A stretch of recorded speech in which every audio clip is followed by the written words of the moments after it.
حضرت عثمان غنی کا دور تھا، وہ ملحد شخص آیا، اس نے ایک سوال کیا، اس کا سوال سننا۔ اس نے کہا مسلمانوں یہ بتاؤ، تمہاری ایک قرآن میں آیت ہے، اللہ کہتا ہے میں ہر چیز پر قادر ہوں، کیا یہ آیت موجود ہے؟ تو سب نے کہا ہاں یہ آیت موجود ہے۔ اس نے کہا پھر سوچ لو۔ اس نے کہا ہم نے پڑھا یہ آیت موجود ہے۔ اس نے کہا میرا سوال سنو، یہ بتاؤ اللہ ہر چیز پر قادر ہے؟ مسلمان نے کہا اللہ ہر چیز پر قادر ہے۔ اس نے اب سوال کیا، اس نے کہا یہ بتاؤ اللہ چاہے تو اپنے جیسے خدا بنا سکتا ہے؟ ایسا اس نے سوال کیا کہ تمہارے قرآن میں آیت ہے کہ اللہ ہر چیز پر قادر ہے، اب یہ بتاؤ اللہ اپنے جیسا خدا بنا سکتا ہے؟ اب لوگ اس کا کیا جواب دیتے؟ اگر کہتے ہاں تو توحید خطرے میں تھی، اگر کہتے نہ تو قرآن خطرے میں تھا۔ لوگ بڑے پریشان ہوئے، آخر فیصلہ ہوا اس شخص کو قتل کر دیا جائے۔ وہ شخص مسکرا پڑا، اس نے کہا میں تو قتل ہو جاؤں گا لیکن میرا سوال زندہ رہے گا، اس سوال کو لوگ سنیں گے اور میرا ایک نظریہ، میری ایک جماعت بن جائے گی۔ فیصلہ روک دیا گیا، اسے قتل نہ کرو۔ آپس میں بیٹھے عالم حضرات، لیکن اس کا کوئی جواب نہیں بنا۔ ایک بوڑھا شخص بیٹھا تھا، اس نے کہا تیرا کیا سوال ہے؟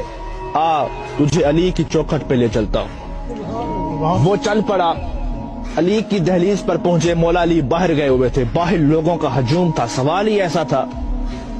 مولا علی شیر خدا واپس آئے، دیکھا لوگوں کا رش تھا، آپ نے پوچھا کیا وجہ ہے؟ اس نے کہا یہ غیر ملحد شخص ہے، خدا کو نہیں مانتا، اس کا ایک سوال ہے۔ آپ نے کہا بتاؤ۔ اس نے کہا علی سوچ سمجھ کے جواب دینا، سوال بڑا مشکل ہے۔ مولا علی نے کہا آج تک کوئی ایسا سوال ہی نہیں بنا جو علی کو مشکل میں ڈال سکے۔ اب وہ شخص سامنے ٹھہرا تھا، اس نے کہا علی سوال یہ ہے، آپ کی قرآن میں آیت ہے اللہ ہر چیز پر قادر ہے؟ آپ نے کہا ہاں ہے۔ اس نے کہا میرا سوال سنو، یہ بتاؤ اللہ اپنے جیسا اور خدا بھی بنا سکتا ہے؟ مولا علی مسکرا پڑے، کہا اس سوال کے لیے تم نے مجھے باہر بلایا، اب اس کا جواب سنو۔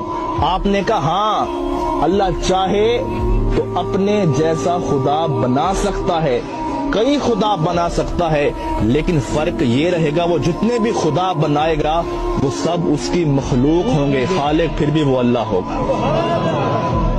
اب لوگوں پریشان ہوا، اس نے کہا علی بتاؤ تو صحیح یہ علم کہاں سے سیکھتے ہو؟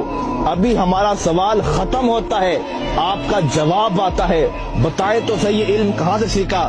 اب مولا علی کا فرمان سننا، کہا سنو ھذا صفت العلم ھذا لعاب رسول اللہ، یہ مصطفیٰ کی لعاب کا اثر ہے کہ علی کائنات کے راز کھول کے رکھ دیتا ہے۔ اس شخص کی چیخ نکلی، اس نے کہا جس کے لعاب سے علی بنتا ہے، جس کا علی ایسا ہوگا اس کا مصطفیٰ کیسا ہوگا، اور جس کا مصطفیٰ ایسا ہوگا اس کا خدا کیسا ہوگا۔